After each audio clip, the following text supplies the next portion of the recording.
So we are in the process, I'm not sure how good this sound is going to be, we're in the process of laying out this IKEA flooring. So this is what the balcony looks like currently, and I will show you when we are done.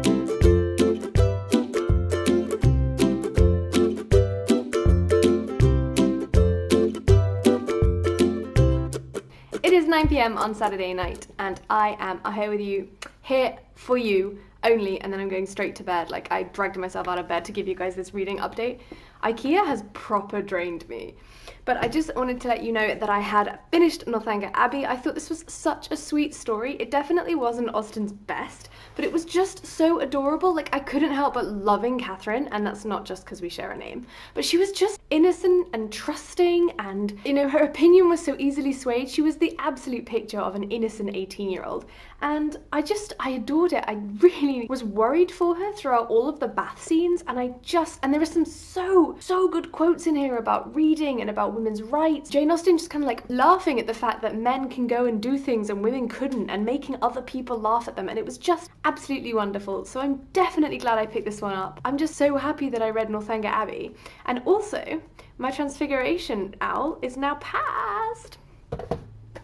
Then the next book that I said I was probably going to finish today was Saga om Isfolket. I really thought I would finish this in one day, but I don't know if it was just because I was so tired after IKEA, but I couldn't even get past like the first few pages. I was just too tired, and the Swedish in here is quite advanced, so I'm going to try again tomorrow with the help of my partner and a thesaurus. But yeah, I'm really surprised I didn't do as well with this, especially since it is a graphic novel for children, but another day, another dollar. And then finally, instead of picking up the graphic novel, which I was far too tired to enjoy, I picked up The Woman Warrior. This is by Maxine Hong Kingston, and I now know a bit more about what it is, which I didn't obviously when I did my TBR. This is a kind of collection of short stories that her mother, I think so far, has told her. So for example, the first one was a short story about her brother's sister that no one's allowed to talk about, but it's kind of told in a way that Maxine is trying to figure out why that woman did the things she did in the story, and like putting herself in that position and exploring all the various motives that could have been the reason for it. And then the second story, which I'm just starting now, is called White Tigers, and it is another story that her mother told her, this time about a warrior woman in China who left her family for 15 years to train with two old people up a mountain. But the story is told as though it is Maxine up that mountain, because that is the way her mother used to tell the story, as though it was them. They were singing the song as though it was them. And I vaguely remember this one, but I'm not sure how it ends, so I'm not that bothered about rereading it. I think they're very well told, and at least so far, I'm only on page 31 of 209 pages. It's actually quite a short book. Obviously, I don't know much about being Chinese American, not Chinese. Tomorrow we're going to finish the easy part of the decking out on the balcony, and then possibly go and buy some food. So you're on a box, balanced on a book, balanced on 2 IKEA boxes, balanced on some stairs. Hi guys, it is Sunday afternoon. I'm sorry I didn't catch up with you this morning, but I was a little busy reading and also IKEA-ing. Look, we're in a new place. We have a bookshelf. I'm not sure how long this will last, because hopefully I will be making a proper filming station in the other room, but at least we have somewhere to rest while the rest of the room is IKEA boxes. Today I did not read any more of Emorn and Swen, but it is only 5, so hopefully I'll be able to read that before the end of the day.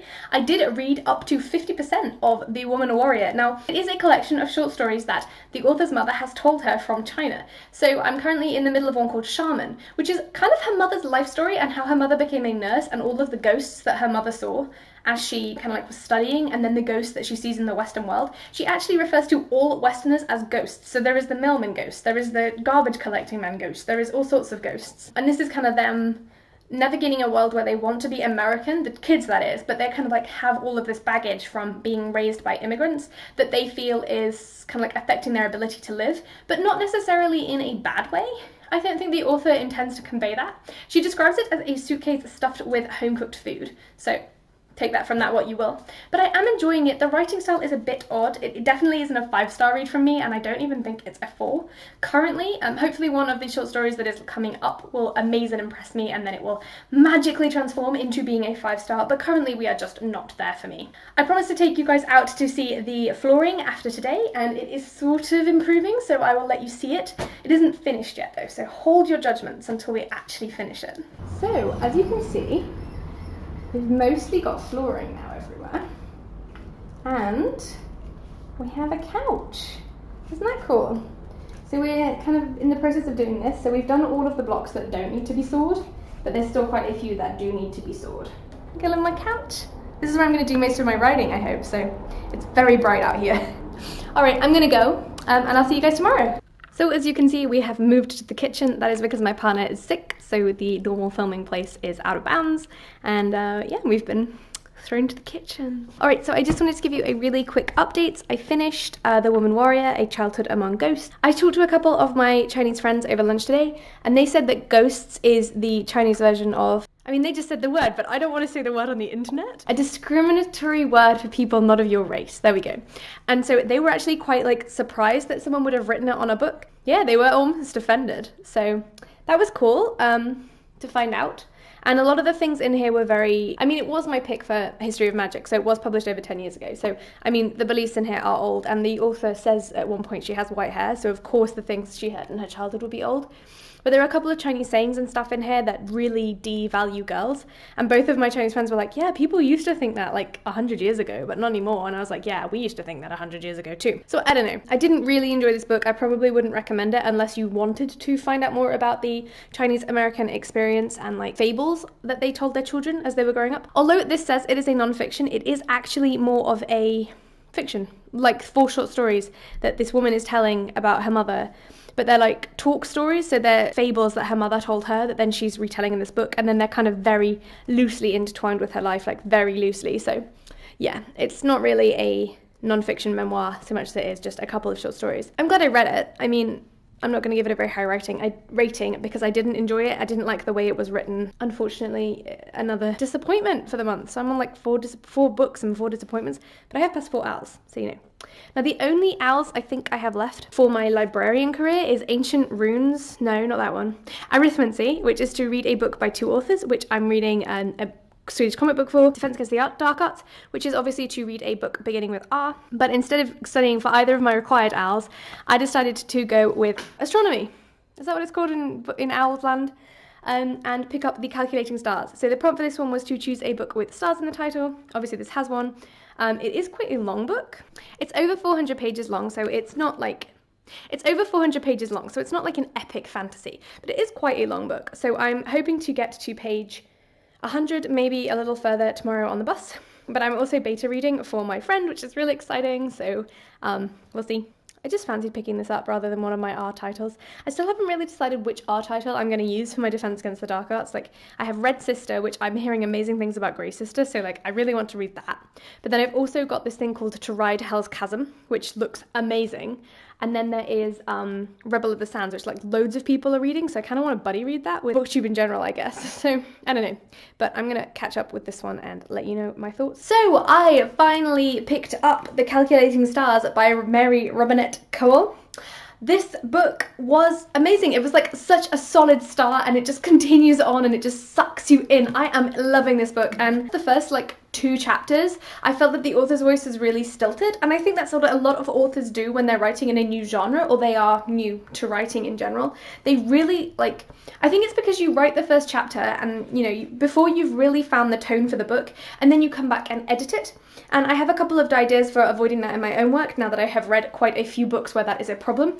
And I also think it's because people stress so much about the first couple of chapters that it means that you over-edit it, and then it becomes really stiff and informal, and you lose the voice that, you know, gets people's attention. I am now over 100 pages in. As you can see, I hit my goal and then stopped reading because I wanted to get off the bus. I don't know why.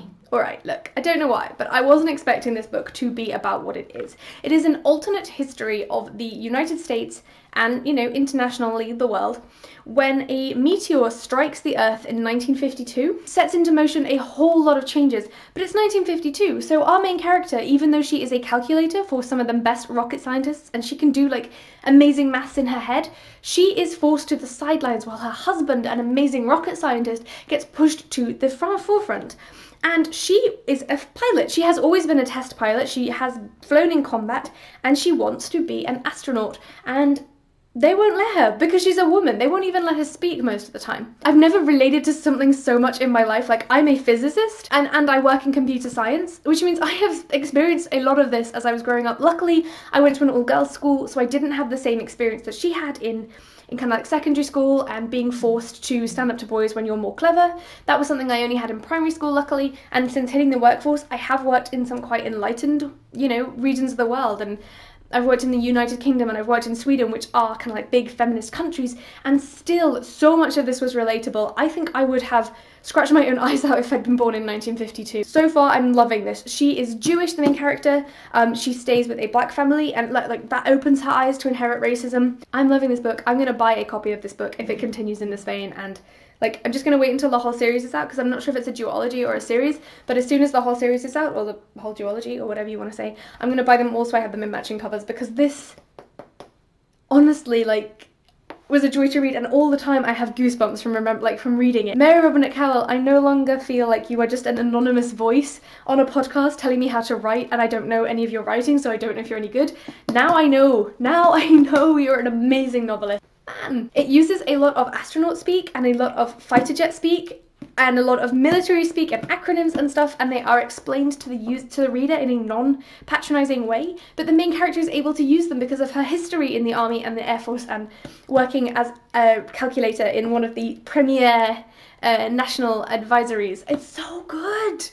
Tomorrow I'm obviously going to try and get another quarter of the way through, hopefully work less because I worked really late today. I only just got back now, it's 6 o'clock and I need to cook and eat and stuff. I have to write as well, so yeah. So I am now 50% of the way through this novel. It is Wednesday. It is the day that my CEO came to the office, which was a bit odd. I actually didn't read on the way to work today. It snowed and it was so cold and I was feeling so unmotivated that I actually just watched Northanger actually on YouTube. The full BBC adaptation is there. I'm not sure if that's legal, but that's where I watched it. And then I picked up this one again on the bus home and a little bit after I got home because my partner is a little sick, so they don't really want to spend time with me, which is understandable when you've got like a headache and a sore throat and stuff. I am loving this. Like, we are now in this different stage of kind of like the book essentially, where they both have steady jobs and she is fighting for the right to fly essentially. There are so many points in this book where I almost cry. Like, there is one little niggle I have where it is so small.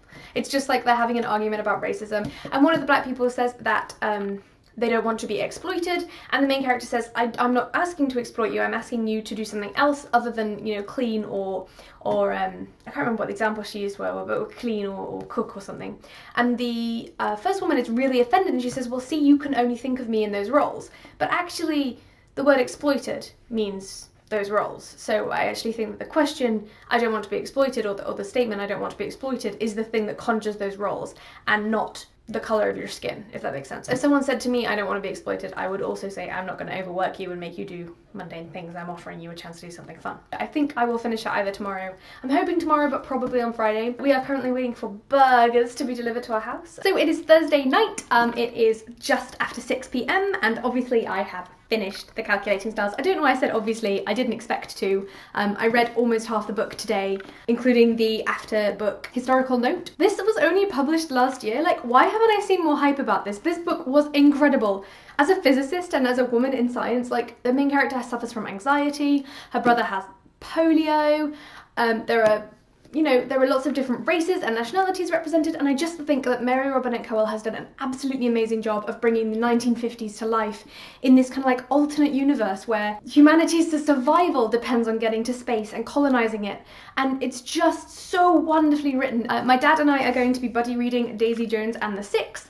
That's because he was alive and kind of like active in the music scene in the 70s, so I thought he would really enjoy this, so I got him to go out and buy it. He is currently on page 40, and this will be quite a slow read for me because I'm only going to be reading up to where he is, so we can talk about it, so we can recommend bands and things for me to look at.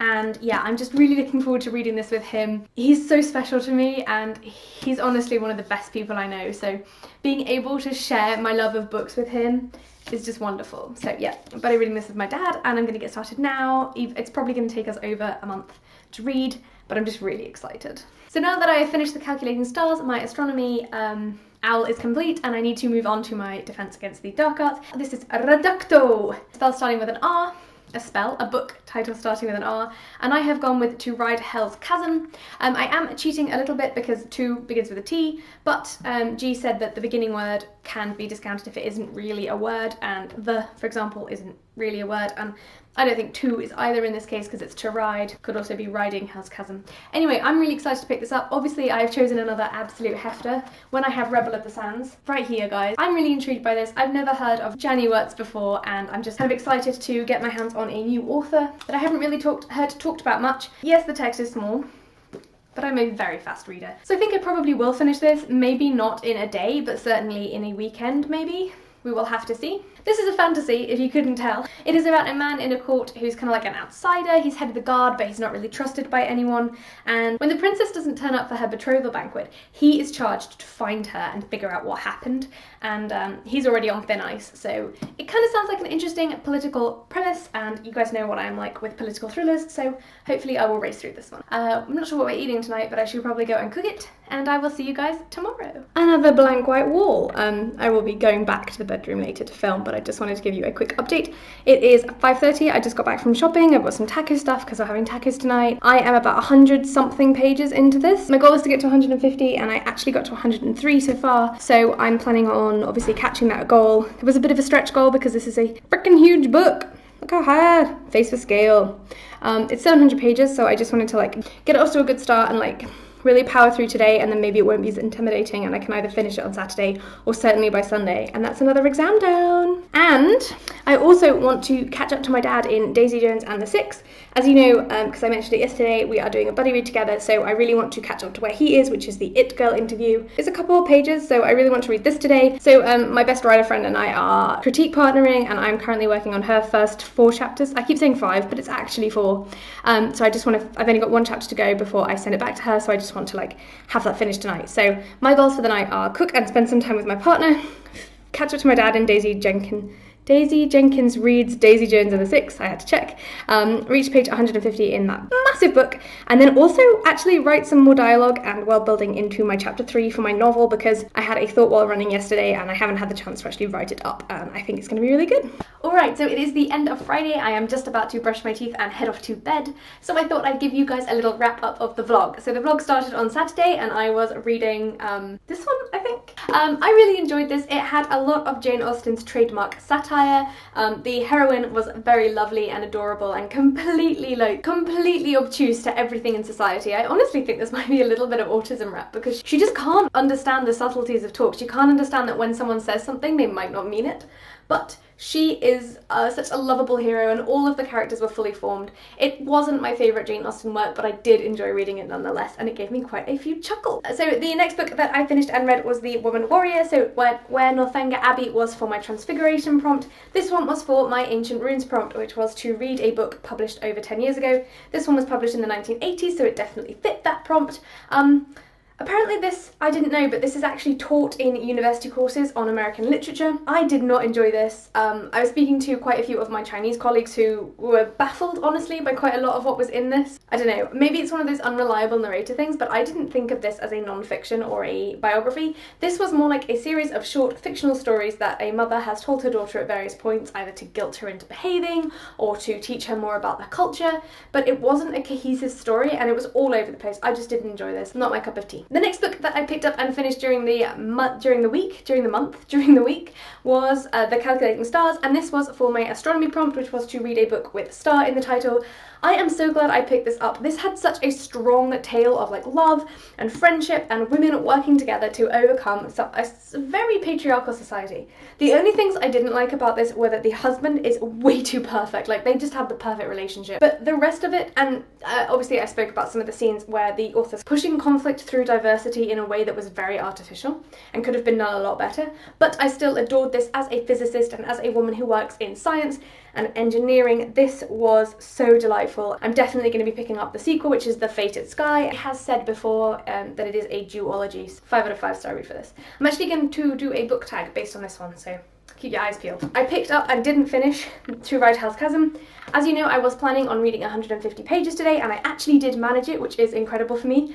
I also managed, from the goals I mentioned earlier, to send my friend my critique comments for her first 4 chapters, and to read Daisy Jones and the Six, which I'll talk about in just a second, and to catch up with this one, but I didn't manage to work on any of my own writing, so hopefully tomorrow is a Saturday and I'll get some time to work on that. I'm struggling a bit, to be honest. I usually like a really thick standalone fantasy, or indeed a series of fantasies. I'm very fond of the genre, but this one had a lot of world building in chapters 1 and 2. It has one of those perfect characters that Name of the Wind is very well known for, where like they're an orphan but they're raised by a rich guy, so they know the ways of the commoners and the high up people, and they don't have any character flaws at all, and they can kill people with their bare hands, and I'm just not digging it with this one. I feel like he's just too perfect. I would like him to do something wrong, but I am still enjoying the plot a bit. I think now I understand why the instigating event happened, and I'm interested to see what will happen with the characters. There are other main characters. There are two main characters. There is this one guy who's like, as I said, he was born an orphan and he's dark skinned, so everyone knows that he's lower class, but he's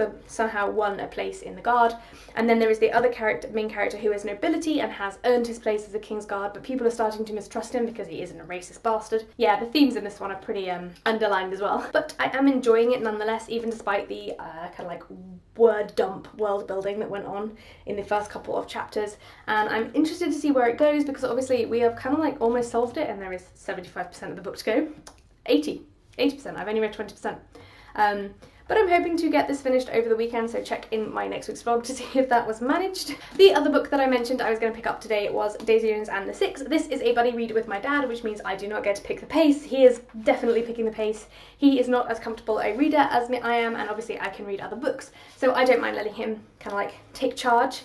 He's going to send me instructions every night that he reads via WhatsApp, and then I have to catch up and let him know my thoughts. So far, not much has happened. We are in chapter 2, so we've been introduced to Daisy and introduced to the Six. I thought the way that the Six chapter ended was really cute with like the marriage proposal and stuff, but I am interested to see where this goes and why it's so beloved on booktube, because so far I'm not really seeing it. The names are kind of difficult to keep track of. I'm hoping that there's less of them introduced the more we go through the book. Obviously I know Daisy, and I think I know Willie? What's his name? Billy. His name's Billy.